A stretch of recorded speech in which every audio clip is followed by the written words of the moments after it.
إذا كان عندك جواز سفر جزائري وتبغي السفر بزاف وغبناتك الفيزا وما على بالكش وين تروح، هذا الفيديو ليك. ما عليك إلا تتبع معايا هذا الفيديو وإن شاء الله راح يعجبك. في الأول حطوا لي لايك واشتراك في القناة وفعلوا زر الجرس هكا باش يوصلكم أي جديد نحطوه في قناتي. أهلا بكم مع خوخ.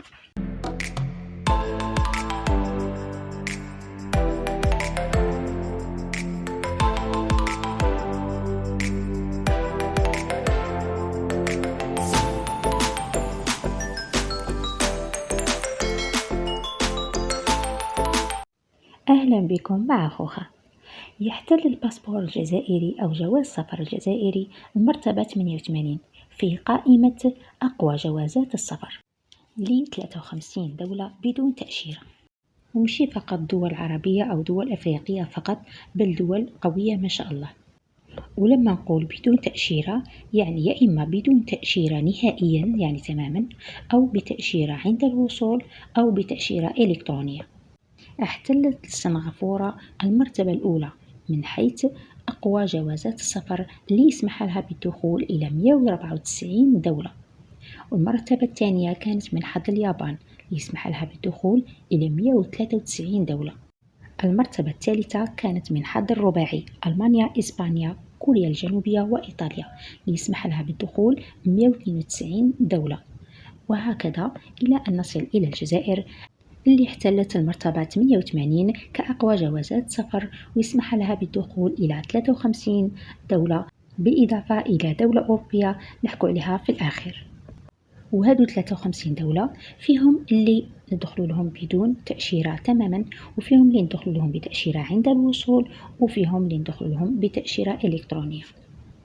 في البداية نتكلموا على الدول العربية.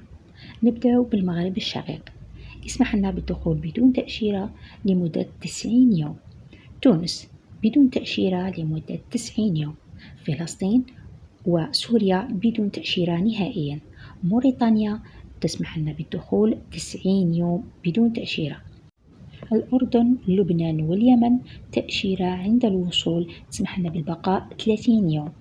سلطنة عمان تأشيرة عند الوصول تسمح لنا بالبقاء 10 أيام. هذا فيما يخص الدول العربية. أما بالنسبة لدول آسيا نبدأ بهونغ كونغ بدون تأشيرة تسمح لنا بالبقاء لمدة 14 يوم. ماليزيا بدون تأشيرة تسمح لنا بالبقاء 90 يوم. ماكاو تأشيرة عند الوصول لمدة 30 يوم. سريلانكا تصريح إلكتروني يسمح لنا بالبقاء 30 يوم. جزر المالديف تأشيرة عند الوصول تسمح لنا بالبقاء 30 يوم. تيمور الشرقية تأشيرة عند الوصول تسمح لنا بالبقاء 30 يوم. نيبال تأشيرة عند الوصول تسمح لنا بالبقاء 90 يوم. إيران تأشيرة إلكترونية أو عند الوصول تسمح لنا بالبقاء 90 يوم. باكستان تأشيرة إلكترونية أو عند الوصول تسمح لنا بالبقاء 45 يوم. أوزبكستان تأشيرة إلكترونية تسمح لنا بالبقاء 30 يوم. باكستان تأشيرة إلكترونية. كمبوديا تأشيرة إلكترونية تسمح لنا بالبقاء 30 يوم. جورجيا تأشيرة إلكترونية تسمح لنا بالبقاء 30 يوم. أذربيجان تأشيرة إلكترونية لمدة 30 يوم. هذا فيما يخص الدول الآسيوية. أما بالنسبة للدول الأفريقية فهناك دول التي لا تحتاج إلى تأشيرة نهائيا مثل بنين، غامبا، غينيا، مالي والسنغال. هذه الدول تسمح لنا بالدخول إلى أراضيها بدون تأشيرة نهائيا.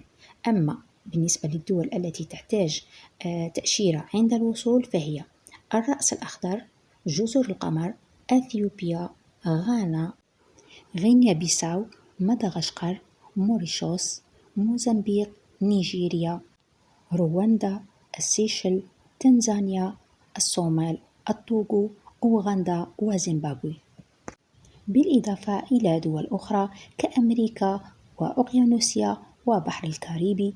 نبدأ أولا بالدول التي بدون تأشيرة مثل الدومينيكا تسمح لنا بالبقاء لمدة 21 يوم بدون تأشيرة. سانت فينسنت والغرينادين تسمح لنا بالبقاء 30 يوم بدون تأشيرة. هايين بدون تأشيرة لمدة 90 يوم. الإكوادور بدون تأشيرة لمدة 90 يوم. ميكرونيزيا تسمح لنا بالبقاء 30 يوم بدون تأشيرة.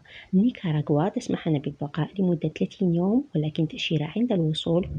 بوليفيا تأشيرة عند الوصول. بالاو تأشيرة عند الوصول. توفالو تأشيرة عند الوصول. كانت هذه هي الدول اللي تقدر الجزائر أو الباسبور الجزائري دخلك ليها بدون تأشيرة أو بتأشيرة إلكترونية أو بتأشيرة عند الوصول، وهذو إجراءات تاعهم يعني بسيطة. أما بالنسبة للدولة الأوروبية المتواجدة في أوروبا، دولة عظمى كبيرة اللي تسمح للجزائريين بالدخول بدون فيزا، هي دولة روسيا. ونظرا للمعلومات التي يتناقلها وسائل الإعلام أن روسيا تسمح بدخول مواطنين الجزائريين بدون تأشيرة، وتفادي الإشكاليات المستقبلية، فإنه يجدر الإشارة إلى أن هذا النظام ينطبق حصريا على الزائرين من خلال نقطة العبور فلاديفستوك أقصى شرق روسيا، الذي يبعد عن موسكو بحوالي 8 ساعات بالطائرة. هذه المعلومات راهي متداولة، ما على باليش إذا كانت حقيقة أم لا.